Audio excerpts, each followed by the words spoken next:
Come on, what is this? This is a small bottle. So this bottle here is, from my experience, is small in stature but big in taste. So this is Nikka from the barrel.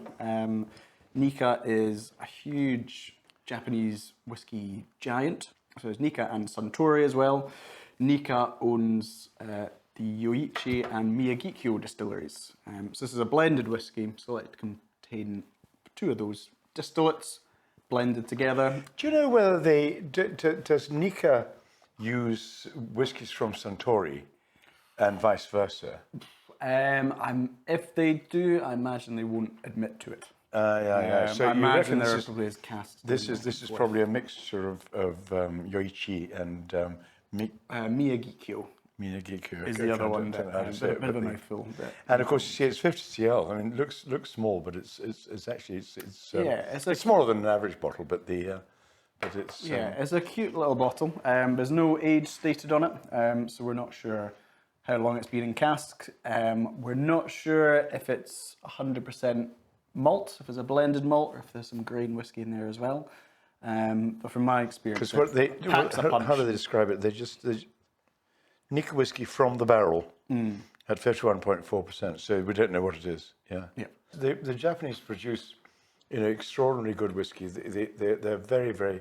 They learn from us in 1919 to 1923. Yeah, I think a lot of people assume Japanese whiskey is a recent phenomenon. Obviously, the last 5-10 years, it's received a lot of press. Prices at auction have gone through the roof. But that's largely to do with shortage, in demand, and the not being able to supply the demand.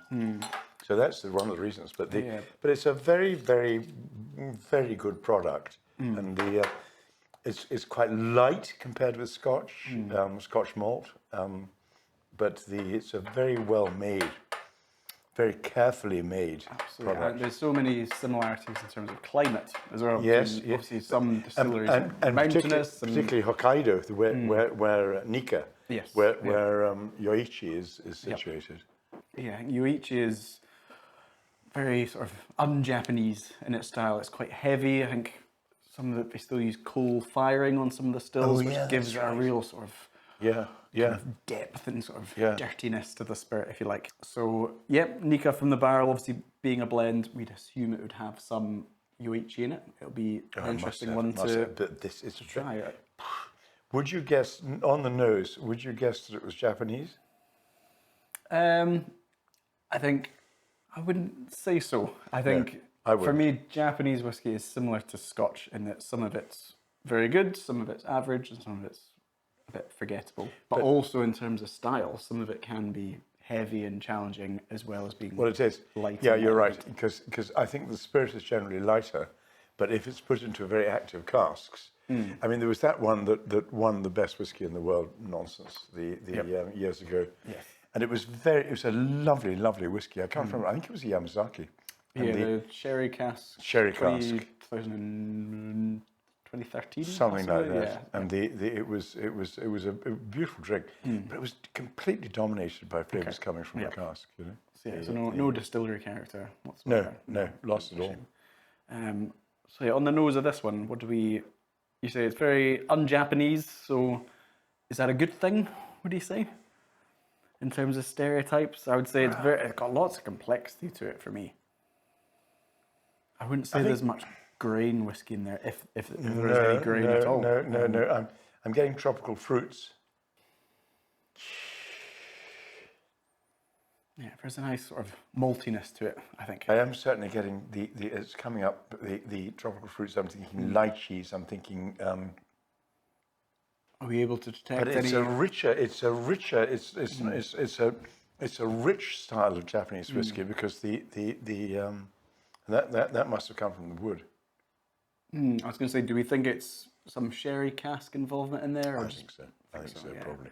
I don't know whether they've coloured this up, but I would guess that from the barrel. So I don't think they will have tinted it up, and I would think that probably there's some maybe Japanese oak, but you see, I don't know what that very what they call expensive. The Mizunara, Mizunara which gives very kind of subtle flavours, isn't it? So it's like sandalwood and coconut, and I think which might be sort of drowned out in this sort of. I dram. wonder. But no, shall we move on to tasting? Tasting. And see what we think. Very pleasant.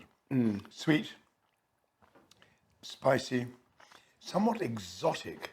I mean, I think in the mouth, I would, given it blind, I would say not sure whether it's Scotch or not. Yep. You know, relatively short finish. I feel like you can taste all 51.4% strength. Yeah, It is it's a little bit prickly, but it's not unpleasant. It's perfectly drinkable. Yeah. Do you feel, as a taster, is exotic influenced by the fact that you know it's Japanese, or it's very, very?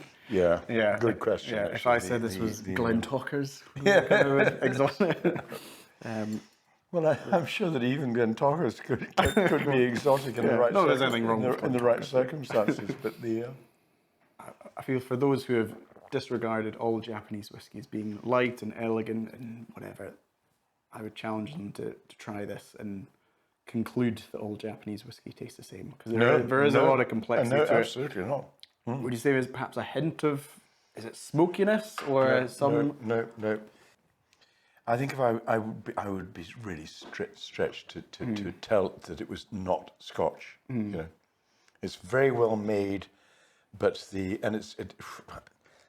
I use the word exotic, but it drinks very well. Even at that high strength, it drinks very well straight. Cask strength isn't defined in law, so one assumes that it is the actual strength when taken out of the barrel, but actually they could reduce it if it's as long as it's high strength within the law. In days gone by, going back to the 19th century, you didn't have to declare the strength on the bottle, but most whiskey that went into the pubs and so on or was bottled was at around 50% alcohol level. Okay. Yep. It's probably got some old, but it's mainly a young whiskey. I'd say so. Yeah, it still feels a bit rougher in the edges, but lots of character, lots of interest, and a good drink. Yeah.